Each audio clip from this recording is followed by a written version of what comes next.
Hey guys, Andy Plays back here with some fresh RuneScape content. Leagues 2 has been out for almost 2 weeks now, and I may have gotten slightly more caught up in actually playing than I originally planned. After the first week, I had already reached my first major milestones. Every region unlocked, every relic and every blessing unlocked, around 30k league points, and I got my hybrid Sark cape back. During the second week, things escalated quite a bit further. I'm now getting very close to the Dragon Trophy. But looking back at those first 2 weeks, one thing became very clear. My progression did not really go according to plan. Before the league started, I spent a lot of time thinking about regions, relics, blessings, and the general route I want to take. But actually playing the league changed quite a few of those assumptions. So today I want to finish my region discussion, explain why I ultimately picked Anachronia over Ascania, talk a little bit about the relics and blessings that shaped my progression, and show you some of the things that went right and some of the things that definitely didn't. The first hour of the league was already a bit of a mess. At first my game didn't really want to start, then it crashed several times. Eventually I managed to get into the league on my phone while my laptop was still having problems of its own. So instead of immediately rushing through tasks, I tried to take things a little slower and just get some early progression without getting kicked out of the game again. My first relic was Golden Touch. The idea behind it was pretty simple. Get a big early boost to thieving, prayer and agility, complete a lot of quick tasks, unlock my second relic and first additional region early, and then snowball from there. That was the plan. And it didn't really work. Not because Golden Touch was bad. Quite the opposite. Agility with the Golden Hawk boots was completely absurd. I think I was already around level 60 before I even switched back to my laptop. And the thieving progression was quite nice. But while the levels were flying in, the tasks completed weren't. And that became one of the biggest lessons from my first few hours. I had planned the big progression arcs, but I didn't plan the tasks that would get me there. I could get a lot of thieving levels, but there are only so many targets you can pickpocket for tasks. I could get prayer levels and agility levels, but those levels alone didn't necessarily get me any closer to my next relic or region. So pretty quickly, my carefully planned early progression turned into me looking through the task list and asking, what can I do right now? But while it took longer and was a bit more chaotic than planned, I finally got to the next relic. My next major choice was Divine Druid. Again, the idea made sense. Golden Touch would help me thieving and agility. Thieving would give me seeds. Divine Druid would help me with herblore and summoning. And then in the next tier, Nature's Network could massively accelerate my farming. And parts of the plan worked really well. I had a ridiculous number of seeds in the very early game, and once I unlocked Nature's Network, farming basically went into overdrive. I could plant everything from basic alignments to herb seeds almost instantly, and it became instantly through Nature's Network. And when I cleaned those herbs, Divine Druid would instantly put them into unfinished potions. That combination was genuinely great. But there was another problem. I had herbs, I had germs. What I didn't have was the secondary ingredients that I actually need to use them. So once again, I had relics that were clearly powerful, but they didn't quite give me the immediately progression boost I had expected. And I had created another problem for myself. I was originally planning to switch Golden Touch into Survivalist later, so I didn't really want to invest too much time into mining, woodcutting and fishing early on, when Survivalist would make all of those gathering skills much faster later. That sounded reasonably in theory. In practice, it meant leaving a lot of easy tasks behind and making basic material gathering more awkward than it needed to be. And eventually, I found myself training exactly those skills anyway, just a bit later, and with less preparation, so my early progression was already pretty chaotic. And combat wasn't much better either. My original idea was to start with necromancy and eventually move into magic and melee. And that plan lasted not very long. Necromancy felt surprisingly awkward early on in leagues. The rituals took a lot of time. You still need to make materials for a weapon progression, And even with Killy Row being auto-completed, you end up doing a lot of extra steps compared to simply training, mining and smithing and making melee gear.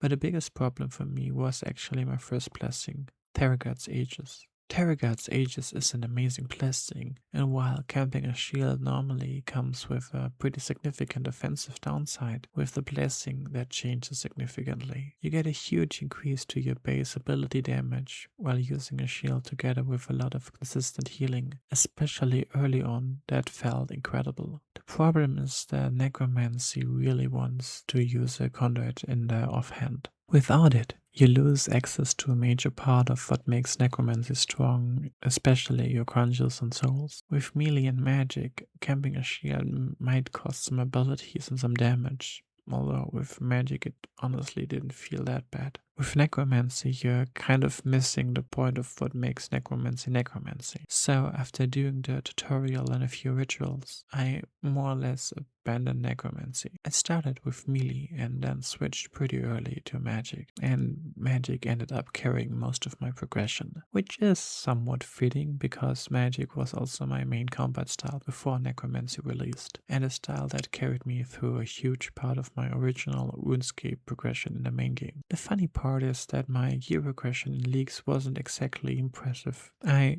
did stay in Mystic armor for an absurdly long time. I used Mystic through most of my mid game and through my first fight caves, and eventually I did my first Suck one in full tier 50 with tier 50 weapons and got my first Suck cape. Only after reaching around level 90 in defense and getting the accordion crafting level with Production Master, so that was already in tier 5, I replaced my Mystic with Starbloom and shortly after with the lower weight armor. So Mystic armor had one final adventure left in it. While I am not really happy with my relic choices and what I did with them, the blessings, on the other hand, worked out amazingly well. After Theragat's Aegis, I continued down the Saradomin path with Striking Light, and that one immediately felt useful. Especially early in the league, being able to press an ability and simply finish enemies off faster was extremely convenient, and it was reliable. And combined with Theragat's Aegis, it made early combat feel much smoother than I had expected. By the end of day 1, I had already unlocked my first optional region, reached Relic Tier 4 and was on my way to Relic Tier 5. So despite all the problems, I was actually quite deep into what I would consider the early league mid-game. And Nature's Network was one part that actually worked almost exactly as I hoped.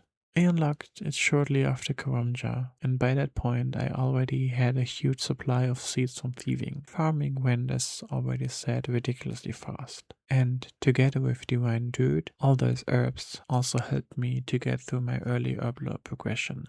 Day 2 was a lot more relaxed. I didn't have much energy, so I focused more on AFK progression. Thieving became one of the main things I worked on. Since I already finished Master Farmers on day 1, I moved to trainee archaeologists and druids, and eventually reaching Quark's Equal Knights and later Gobi Scavengers. And Gobis actually were a surprisingly important part of my progression. Starting at level 102 Thieving, they give very good experience and huge amounts of techie, Gobi burial charms and reroll tokens. But the main thing I wanted was the techie, because with the techie I could buy the Raid's armor. Since I was still considering melee as my main combat style, I bought the melee set first, even though I couldn't equip it at that time. But it was one of the moments where the account started moving away from improvised early game gear towards something that actually felt like a proper build. After that, I went back into combat for a while, and the fight caves were a high priority on that list. With the blessings, even tier 50 gear was enough to make the early waves almost completely AFK, while giving me a lot of magic and defense levels at the same time. And that started the combat arc that would eventually lead me all the way to Suck. From that point onwards, the progression started to become much faster. More tasks, more relics, more blessings. And I am deliberately not going through every single unlock here, because otherwise this video would become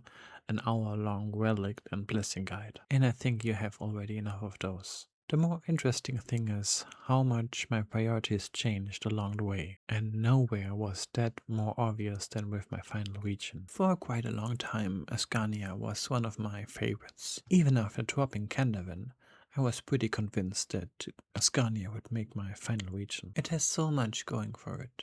God Wars Dungeon, next in AOD, Orago, Elite Dungeon 1, the Arc. There is a ridiculous amount of good content there. And for me personally, Ascania had also quite a bit of nostalgia. I started my RuneScape journey in Birthorpe, so not having access to Birthorpe, Tavali and Falador felt surprisingly strange. But by the time I actually reached my final region, my account had changed. A lot. It already had level 95 magic and access to strong weapons from the Sanctum. Tank armor had become much more important to my playstyle than I originally expected. And I also had trouble finding groups consistently, which made some of Ascania's strongest bossing content less attractive, at least early on. I still would have loved to do things like AOD and Rago, even solo, and especially AOD codices would still have been some minor upgrades. But a lot of the gear progression wasn't nearly as important anymore, and it was a similar story with skilling. The arc is amazing late game,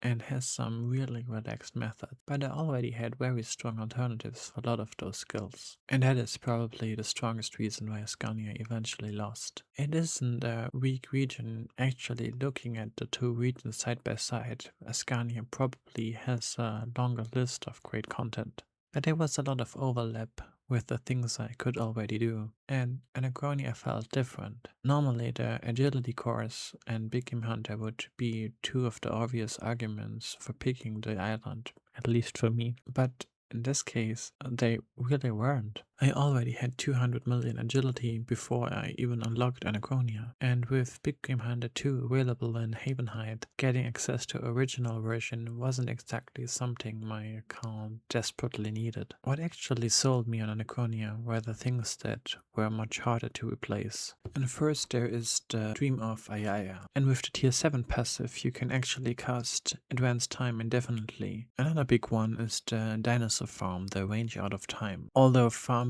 already was a big part of my league progression through Nature's Network, Anachronia did add a different layer of high-level farming progression, and I really love to farm dinosaurs. Plus, they provide a lot of resources that are required for high-level orb lore. From a combat perspective, there were three things that really stood out: the Rex Matriarchs, Raksha, and God Arrows. The Rex Matriarchs gave me access to some really strong wing upgrades without having to build my entire region setup around getting the original Dagonath King wings first. Raksha, meanwhile, is a boss I just started to learn in the main game, and with the ability codices Greater Chain, Greater Ricochet, and Divert, it also has a lot of nice endgame progression. And finally, Anachronia gives me an important part of the progression towards Elder God Arrows. So instead of giving me another set of weapons that I would replace eventually, Anachronia opened up systems and upgrades that were much harder to replace. That was the real difference on an objective side. On a subjective side, Anachronia is also a region I really learned a lot,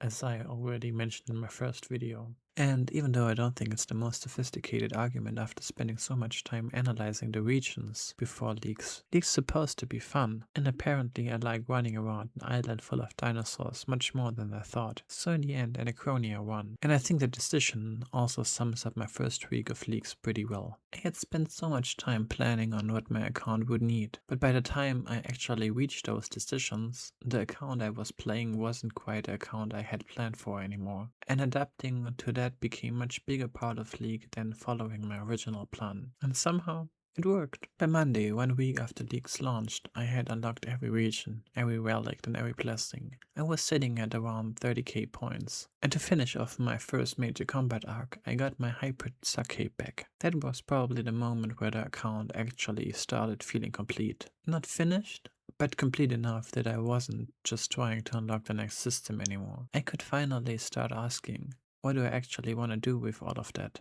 And getting the Hybrid Sake felt like a pretty fitting end to that first chapter. I had started the league with carefully planning my progression route, and then the league happened, and somehow I ended up with every major unlock and my Hybrid Sake back after 1 week. So maybe the plan wasn't actually that bad, but needed to adapt. and apparently unlocking everything didn't slow things down very much. During the second week, I started moving away from basic account progression and into some of the challenges I wasn't even sure I would be able to complete when the league started. Harder PVM, harder tasks, more ambition point goals. And I went from around 30k league points after week 1 to getting very close to the Dragon Trophy. By the time you're watching this, I might already have reached it. And some of the things I managed during the second week went considerably better than I expected. Others, not so much. But I think that deserves its own video. Because the account I'm playing now feels very different from the one that was still trying to unlock its final region. Getting every region, Relics and Blessing was the end of the first major progression arc. Getting close to Dragon feels like the beginning of the next one. There are still a lot of league points I can realistically collect, and there is still a lot of gear I want to upgrade. There are bosses I want to push even further. And there are some tasks that looked completely unrealistic to me at the start of the league that suddenly don't seem quite so impossible anymore. Thanks for making it this far. The first 2 weeks definitely didn't go exactly according to plan, but it probably made the journey a lot more interesting. And with the Dragon Trophy getting closer, there's still plenty left to do. Leave a like if you enjoyed this video and consider subscribing if you want to stay up to date with my progression. God bless and see you in the next video.